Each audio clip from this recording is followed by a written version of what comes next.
అందరికీ వందనాలు.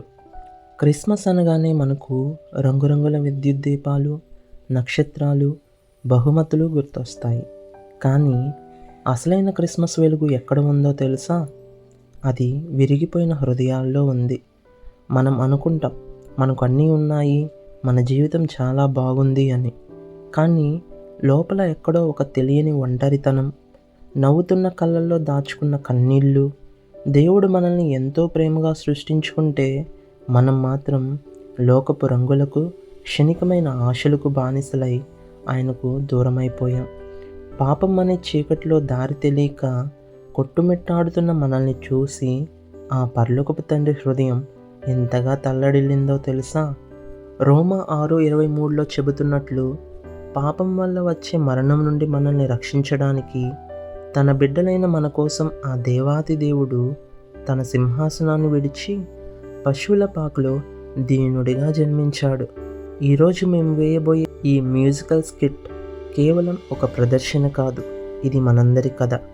దారి తప్పిన ఒక బిడ్డ కోసం తండ్రి పడే వేదన, మళ్ళీ ఆ బిడ్డను చేరుకోవడానికి దేవుడు చూపించే ప్రేమ. ఈ క్రీస్తుతో జీవన ప్రయాణంలో ఇప్పుడు చూద్దాం.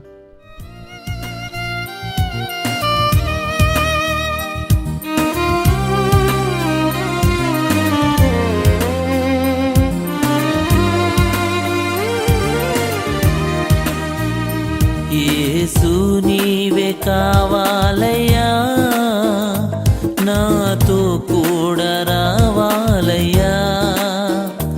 యేసు నీవే కావాలయ్యా, నాతో కూడా రావాలయ్యా.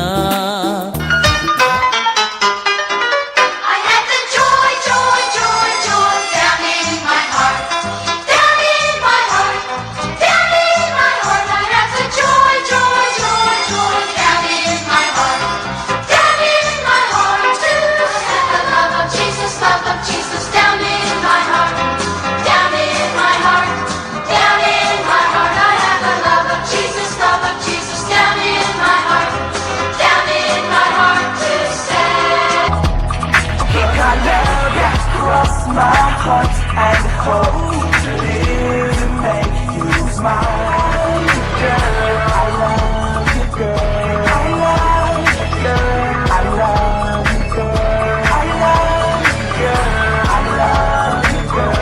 I love you, girl. I love you, girl.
తండ్రి,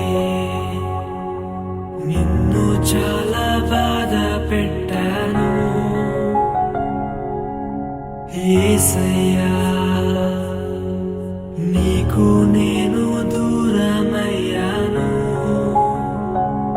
లోకరీతిగా పాప భీతియే లేక పాపినే శోక జీవితములో నీకు దూరమైపోయాను. నిన్ను చేరలేకపోయాను.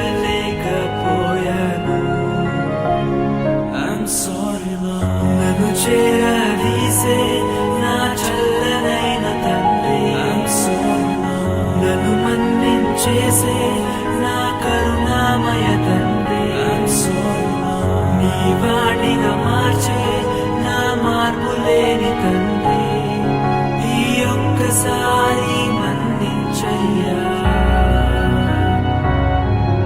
ఈ ఒక్కసారి మన్నించయ్యా.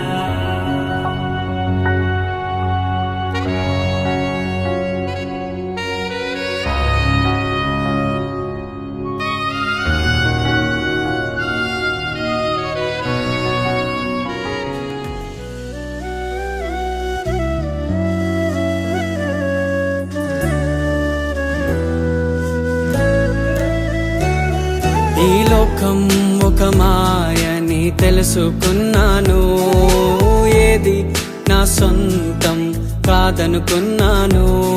ఈ లోకం ఒక మాయని తెలుసుకున్నాను, ఏది నా సొంతం కాదనుకున్నాను. తప్పిపోయిన కుమారుని నేనైతే నా కొరకై నిరీక్షించే తండ్రి నా యేసు. తప్పిపోయిన కుమారుని నేనైతే నా కొరకై నిరీక్షించే తండ్రి నా యేసు. ఈ లోకమంతా నేను వెతకినా నాకు లేదయ్యా ఎక్కడా ఆనందం. నీ సన్నిధిలో ఒక్క క్షణం గడిపినా నా హృదయం పొంగెను, నా హృదయం పొంగెను. నీలోనే ఆనందం నా దేవా, నీలోనే నాకు జీవం. నిన్న నేడు నిరంతరం మారని దేవా, నిన్న నేడు నిరంతరం మారని దేవా. చూశారు కదా, లోకం మనల్ని వాడుకొని వదిలేస్తుంది, కానీ యేసయ్య మనల్ని రక్షించడానికి వచ్చాడు. మనం ఎన్ని తప్పులు చేసినా, ఎంత దూరం వెళ్ళిపోయినా, నా బిడ్డ విరిగి నలిగిన హృదయంతో వస్తే చాలు, నేను తనని హత్తుకుంటాను అని ఆయన 2 చేతులు చాచి ఎదురు చూస్తున్నాడు. మత్తయి 1:21లో వాగ్దానం చేస్తున్నట్లు మనల్ని మన పాపముల నుండి రక్షించడానికే ఆయన భూమికి దిగి వచ్చాడు. క్రిస్మస్ అంటే కేవలం కొత్త బట్టలు వేసుకోవడం కాదు, మన పాత జీవితాన్ని విడిచిపెట్టి యేసయ్య ఇచ్చే నూతనమైన శాశ్వతమైన ఆనందాన్ని స్వీకరించడం. అదే దేవుడు మనకిచ్చిన 2వ అవకాశం. ఈరోజు మీ హృదయం భారంగా ఉందా? ఎవరు లేరని ఒంటరిగా అనిపిస్తుందా? భయం వద్దు. మీ కన్నీళ్లు తొడవడానికి, మిమ్మల్ని గుండెలకు హత్తుకోవడానికి రక్షకుడు పుట్టాడు. ఈ క్రిస్మస్ వేళ మీ హృదయాన్ని ఆ యేసయ్యకు కానుకగా ఇస్తారా? ఆయన ఇచ్చే ప్రేమ, సంతోషము, సమాధానమును మీ జీవితాల్లో నిండునుగాక. అందరికీ క్రిస్మస్ మరియు 2026 నూతన సంవత్సర శుభాకాంక్షలు.